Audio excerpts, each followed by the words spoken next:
klapka, akce. Můžeme fiče.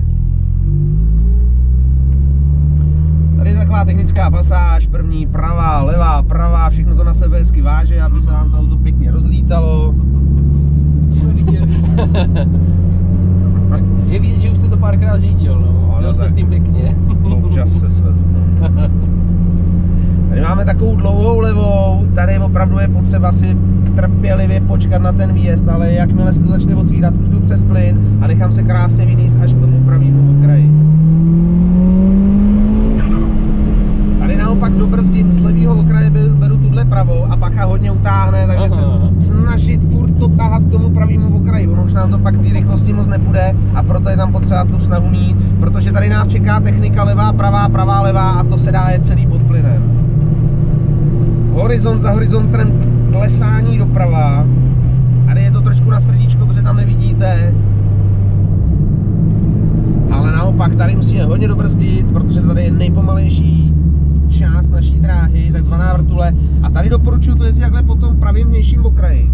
Řeknuli to tady katnete, tak tady vyjedete moc jakoby tomu pravému okraji pod jiným úhlem, ale ten vrchol je až tady. A my potřebujeme tady už zase zrychlovat do toho stoupání, mít to hezky najetý z toho pravého okraje. Horizont za horizontem ostrá levá, dlouhá rovina naplno, tady není co řešit, tady prostě šlápnu na plyn a čekám, až to vyletí k 7000.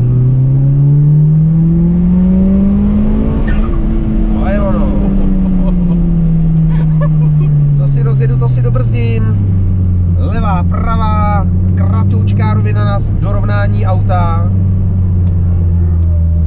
A levou zatáčkou do druhého kola. Tak si to pojďme užít.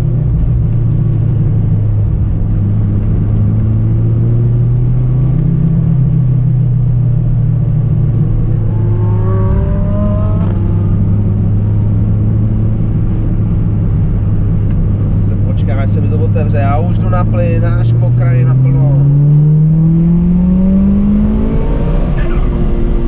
To je vončo.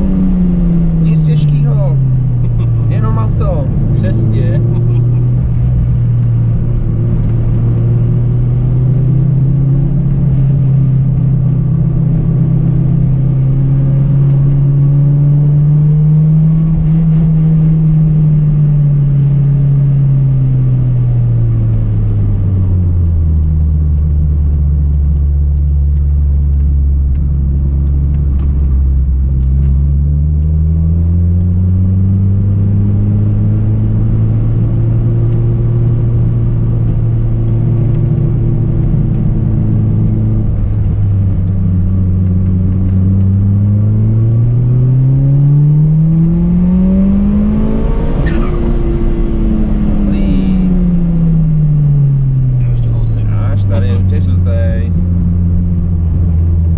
OK.